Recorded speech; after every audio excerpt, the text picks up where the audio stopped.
In this video, I'm about to show you how to connect Voiceflow to Make.com. So we do have integrations on Voiceflow now.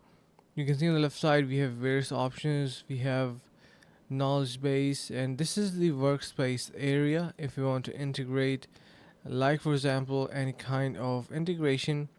You do get specific option as well. You can use the API keys always, but yeah, so this is the start, and you can customize your specialist. You can add a trigger text and anything that you like, and you can move it around. So how do you actually connect it to make.com, right?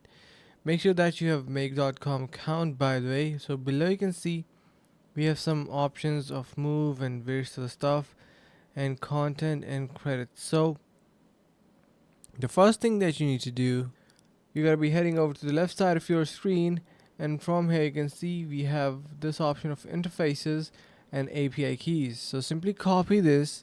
Let me just zoom in. You're gonna be copying this API key and paste it on make.com. And that, my friend, is gonna be allowing you to easily connect both of these.